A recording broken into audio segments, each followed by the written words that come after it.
Hi everyone. Welcome to the video tutorial of GreenCloud VPS. While using Linux VPS, the firewall on CentOS 8 is enabled by default, allowing for only a few services to receive incoming traffic. Firewalld is a powerful and yet simple to use tool to manage a firewall on CentOS 8 server. Firewalld allows managing open or close ports using predefined services as well as open and close user custom ports. In this video, we will guide you through how to open and close ports on CentOS 8. First of all, log into your Linux VPS using the Bitwise SSH client.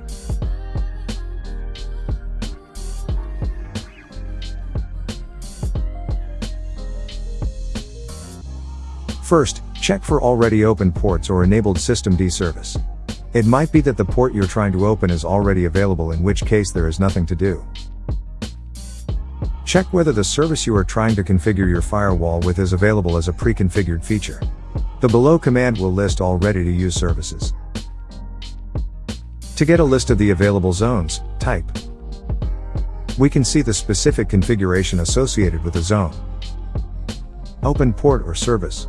If the service you wish to configure your firewall with is available as a pre-configured feature is retrieved, in step 2 use its name to open the port. X. Open HTTP service port for zone public.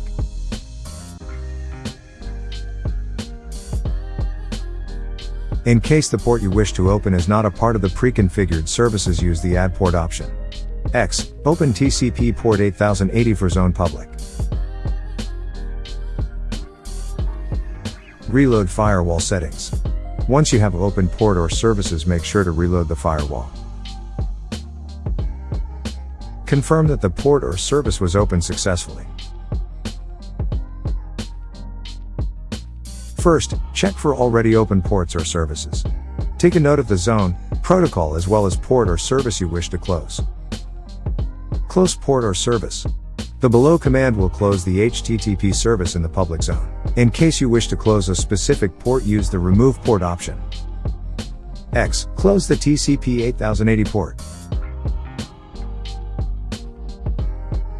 Reload the firewall settings. Confirm that the port or service was closed successfully. We can see that port 8080 closed in our list all.